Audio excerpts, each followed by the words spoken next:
Pernah kepikiran nggak sih gimana caranya sebuah negara itu membangun karakter bangsanya? Ini bukan sesuatu yang terjadi gitu aja loh, tapi lewat sebuah rencana yang strategik. Nah, kalau Indonesia gimana caranya? Ternyata jawabannya itu ada di sebuah strategi besar di ruang-ruang kelas yang menjadikan pendidikan sebagai fondasi utama buat masa depan bangsa. Yuk kita bongkar bareng-bareng. Jadi pertanyaan besarnya ya ini, gimana sebuah negara membentuk karakternya? Sekali lagi, ini bukan soal kebetulan. Ada sebuah filosofi yang sengaja dirancang untuk jadi cetak biru, semacam DNA-nya sebuah bangsa gitu.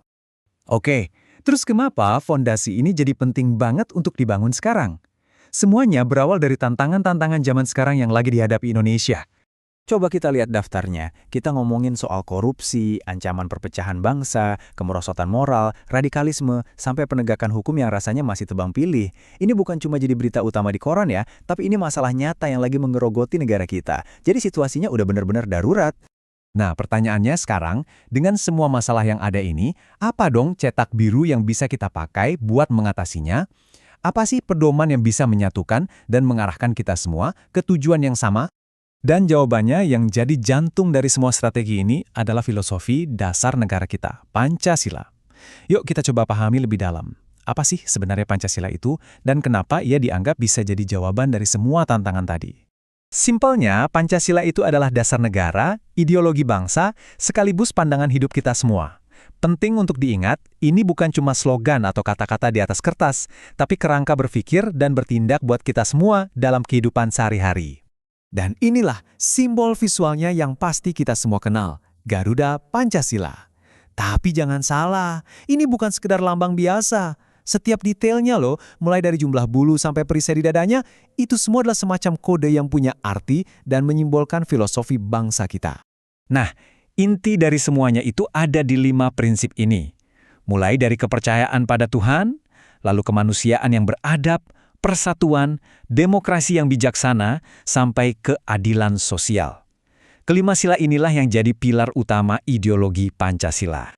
Terus gimana caranya sebuah filosofi bisa ditanamkan ke jutaan orang? Jawabannya, lewat pendidikan. Nah, disinilah pendidikan perannya bukan cuma soal akademis, tapi juga jadi alat untuk membangun sebuah benteng ideologi. Dan yang perlu kita garis bawahi, ini bukan inisiatif biasa aja. Sumber kita menyebutnya sebagai usaha sadar dan terencana. Artinya apa? Artinya ini adalah sebuah desain, sebuah arsitektur karakter yang sengaja dibangun untuk para calon pemimpin bangsa.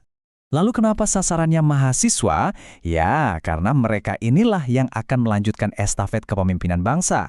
Tujuannya adalah untuk membekali mereka dengan semacam kompas internal, supaya mereka nggak kehilangan akar budaya, punya jiwa kebangsaan yang kuat, dan siap memimpin dengan pedoman yang jelas. Disinilah kita ketemu istilah yang paling kuat, benteng ideologi. Ini bukan sekedar istilah loh, tapi sebuah konsep perisai mental.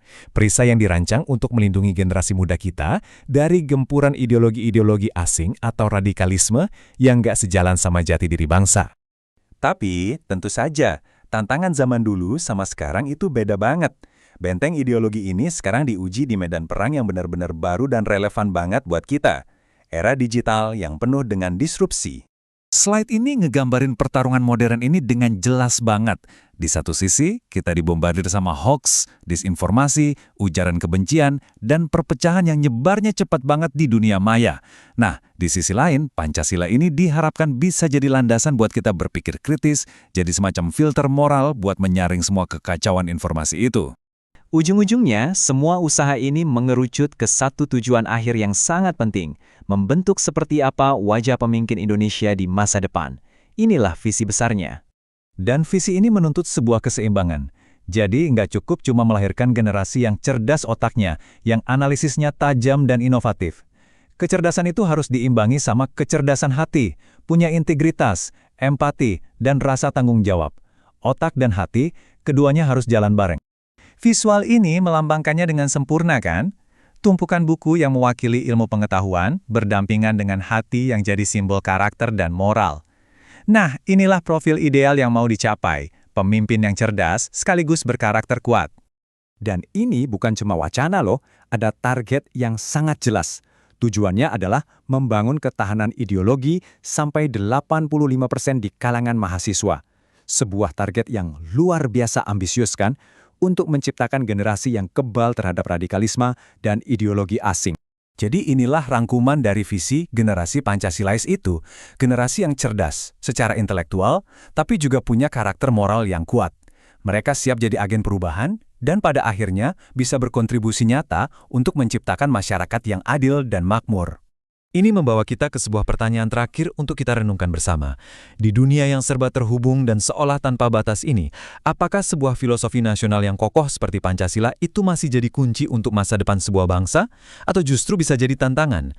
Jawabannya mungkin ada di tangan generasi yang sedang dibentuk saat ini.